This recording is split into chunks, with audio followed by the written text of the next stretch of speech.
Hello, I'm Catherine Maguire. Welcome to the Soul Alchemist Podcast. If you are on a journey of personal or spiritual growth, you are in the right place. It's my desire each week to share wisdom, inspiration, and practical tools with you to help you remember the essence of who you are, reconnect to your inner gold, and put the magic back in your life. Welcome along. Welcome along on what is, wait for it, dun, dun, dun, dun, dun. Episode 30 of the Soul Alchemist podcast. Can you believe that? We are 30 episodes in today, not just 30 episodes. We have 3 bonus episodes, 3 bonus meditations.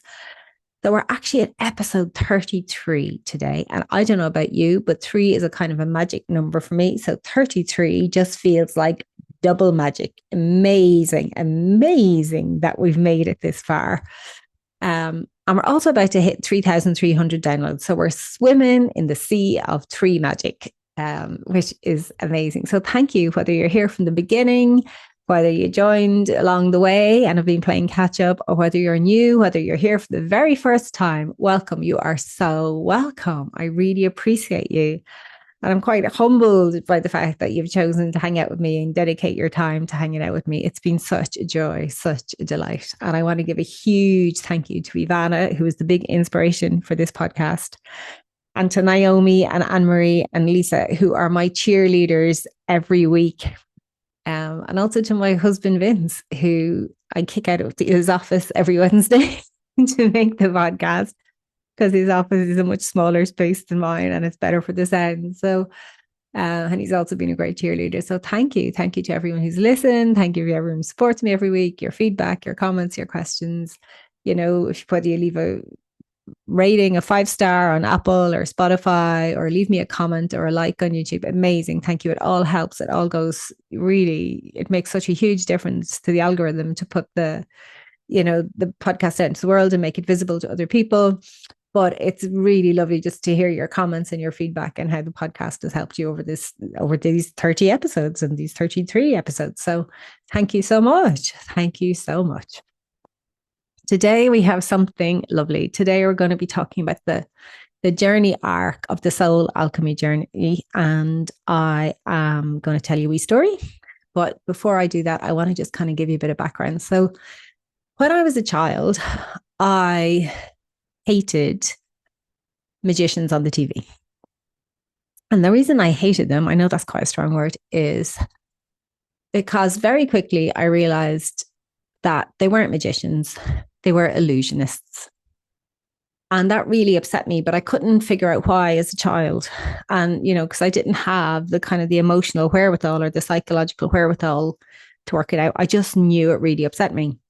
And as I got older, what I realized was that the reason it upset me so much was because they were illusionists and I believed in magic and I believed magic existed in the world. And they were frauds. They were doing illusions. They weren't actually doing magic. And that really upset me. And there was that belief, that feeling, that knowing something deep, something really primal, ancient inside me, that magic existed. So it was only as an adult when I discovered personal development and things like shamanism and tantra, and when I studied energy medicine, and especially when I studied rites of passage and learned, went through rites of passages myself and learned to take others through rites of passage, when I really understood the alchemical process, that I came face to face in my life with real magic, where you could take something that was dense, be that an emotion, a thought, a belief, an experience, something that was dense, heavy, sticky, weighing heavy in your being, and engage with it, work with it, alchemize it, and turn it into gold and open up new possibilities, open up new ways of being in relationship, open up new joy, open up fulfillment, open up to all the good stuff in life. And that was magic to me.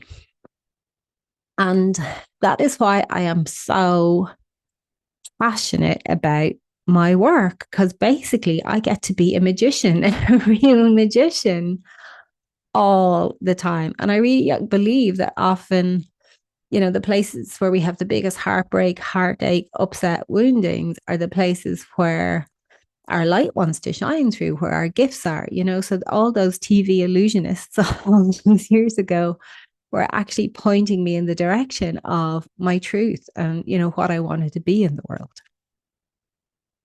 And I truly believe that magic and, alchemy, there's an art to it. And I think that's why so many of my clients are creatives, whether they're actors, painters, visual artists, poets, writers, or they're creative. They do things, whether they're engineers or marketeers, they bring a very artistic flair to what they do. Is because there is an artistry to magic. You can't explain it with science, even though science tries to explain it, quantum physics tries to explain it. It's beyond the linear logical mind. But I think there's something inside each of us, if you're listening to this podcast, definitely, that knows magic exists. And you can kind of touch it sometimes, or you feel you touch it, but sometimes it feels random or sporadic.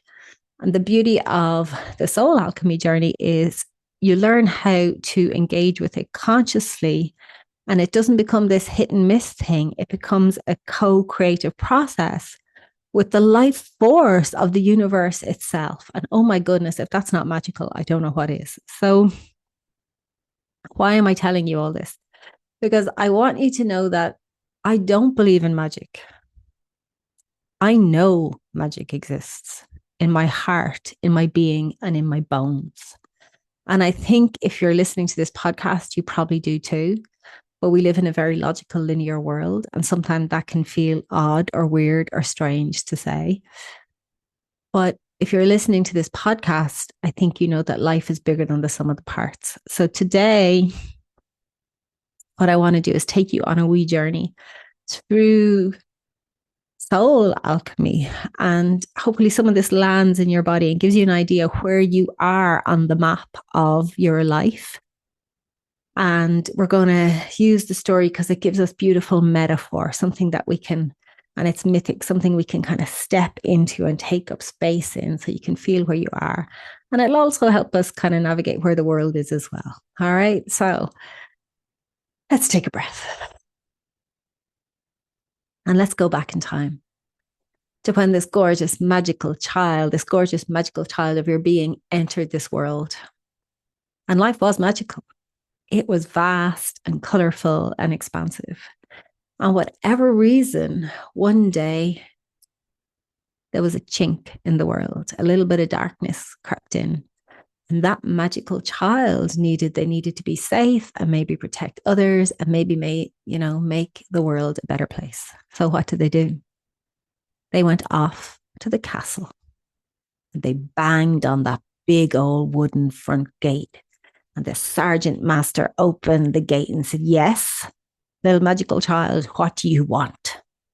The little magical child looked up at the sergeant master and said, "I want to be a knight."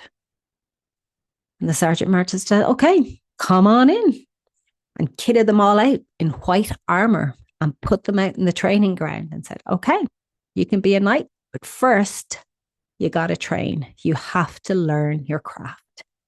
And that's what that little white knight did. Day after day out in the training ground, learned all the things that it took to be a knight. Until one day the sergeant master came into the training ground and said, "Okay, you're done. That's enough. Come with me." And brought that white knight into the barracks, gave them a new uniform and said, "Guess what? You're ready, and you're now a red knight." And that little, what was that magical child who'd gone through the white knight initiation, now put on their uniform to be a red knight. And they were given their lance, and they were given their shield, and they were given the most gorgeous, gleaming horse. And they got up on their horse, went through the gate, rode out of the castle, and went out into the world to be the biggest, best red knight that they could be. And off they went, village to village, place to place, slaying dragons and demons. That's what they did. And they were really good at it. They were energized. They had amazing stories. At the end of the day, they would go to the tavern. They would go to the inn. They would tell everyone collected there, "This is the dragon. This is the demon I slayed today." And they would clank their tankards of ale against each other and laugh and tell stories and have the best old time. Until one day, they woke up in their bed above the inn and thought, oh my goodness, my body aches today. I don't know if I have or I want to get up on that horse again. And I'm not really sure I have the energy to slay another dragon or another demon. That's what I trained for. That's why I went to the castle. This is what I've become. This is how I get paid. That's how I get the purse of gold at the end of the day. So that's what I'll do. Back out to the stables, saddle on the horse, aching. Got up on the horse, felt the crack in the hips, the pain in the lower back. And it's like, okay, off we go again. And kept doing that. But every day it got harder and harder and harder. Until one day, Red Knight just couldn't do it anymore. Just couldn't face another dragon or a demon anymore. And one day, on the way home, instead of going back to the tavern, just slipped off their horse and started walking. And as they were walking through the forest, they saw a cave and they thought, I'm just going to sit here, hang out for a while. That's what they did. Lit a little fire, sat in the cave, left their horse to, eat grass, pasture. And they stayed, and they stayed, and they stayed. And day by day, they retreated a little further into the cave. The fire moved a little further into the cave until after a while they were well in the bowels of the cave, not really going out. And in the dark and the damp of their cave, the red of their uniform went away. It got mouldy and dank and became black. And there they sat, thinking back over all they'd done, all the effort they'd put into being a Red Knight, and thought to themselves, there has to be more than this. There has to be more than slaying dragons and demons. I am so freaking tired, and I'm not happy, and I'm not fulfilled. And they sat, and they sat. And as they sat, the dragons and the demons stopped being outside the cave, and they started to be in the cave with them, in their mind, in their emotions, in their being. And they fought the inner dragons and the inner demons of why they did what they did, why they were trying to prove what they were trying to prove, how they were trying to big themselves up, save others, protect others, do it all, fight harder, go longer than any other Red Knight. But why? And they dissolved. They dissolved into their being. They dissolved into who they thought they were until they could dissolve no more. And there wasn't a whole lot of them left. Everything that was known, was familiar, was gone. And then one day, they noticed a shaft of golden light coming into the cave, a sunrise on the horizon. And it caught their attention and their curiosity. And it sparked something inside them. And they reached in their being for that little gold shaft of light. And thought, well, if I'm not all that I thought I was, who might I be instead? What's the truth of me? If I'm not the roles and the Red Knight and the stories and the trying and the hustling and the slaying and the forcing and the friend and the lover and the champion and the healer and the fixer and the savior, who might I be?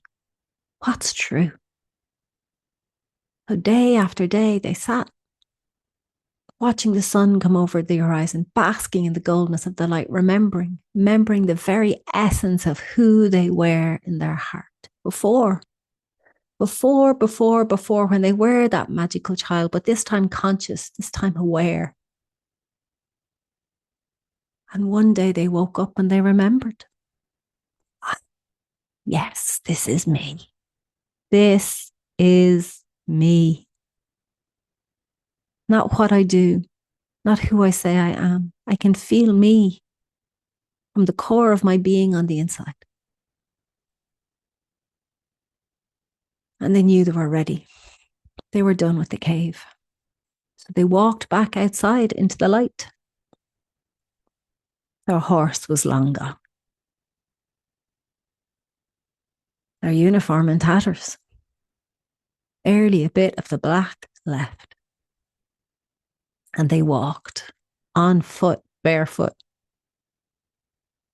back through villages, through the landscape, all the terrain they had crossed in their previous versions, until one day they arrived back at the door of the castle, back at the gate, and they knocked. And the sergeant master opened it and said, "Welcome back.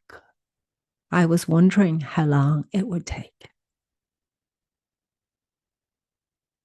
And the sergeant master led the knight into the castle and said, "Go to the barracks and have a really good shower. I'll come and collect you in a while." And that's what the sergeant master did. The sergeant master came and collected the knight when they'd showered and put on a simple tunic. No armor, no uniform, no sword, no shield. And led them to the throne room, where there was an empty throne. An empty golden throne. And the knight was confused. Why am I here? And the sergeant major said, "It's been waiting for you." And the knight said, "What?" The sergeant major said, "The throne. It's been waiting for you to remember who you are." And in that moment, the knight understood. This wasn't a journey about slaying dragons in the outside world. It was always a journey about remembering who they were, so they could sit on the golden throne of their being and remember that they were the golden king, the golden queen, not for the throne, not for the glory, not for the ego, not for the pride. They were the golden king and the golden queen, because that was the truth of them. That was what lived in their heart. The very essence they incarnated into, the very essence they came into being in this world. That they forgot and went out trying to find it, slay it, prove it, had to dissolve it, to come back home to the very golden essence, the truth of who they are. So they sat on the throne and remembered, I am the golden king, I am the golden queen. The essence of what I carry is inside me. It is not a doing. It is a state of being. And this is who I truly am. And that's the journey arc of soul alchemy. And that's where real magic exists. Because when we can surrender into the black night of the soul, the dark night of the soul, we find our gold and remember who we truly are. We alchemize the dark. We make magic and come home truly, authentically, fully in our being to ourselves. And part of that involves losing ourselves deeply. The humiliation of, well, this is who I thought I was in the world. We are humbled in the presence of our essence to remember who we truly are. And as the world, we go through the same process. In the world, we are in the dark night of the soul. And we've another bit of work to do before we ever get a sense of that golden shaft, that golden bit of gold. But that's okay. Because if we do the journey ourselves, if we each individually do the journey, it affects the consciousness of the world. That ripple effect goes out into the world, and we become the wayfarer, the path walker that can then show and support others. And that, my darlings, is real magic. That's where magic exists. When we do the alchemy, connect to our own inner gold and hold the vision of the gold for others. You can't walk the path for them, but you can be the light bearer so they know where to travel. So that's what I want to share with you today. That's what I want to share with you today. That is the journey of soul alchemy.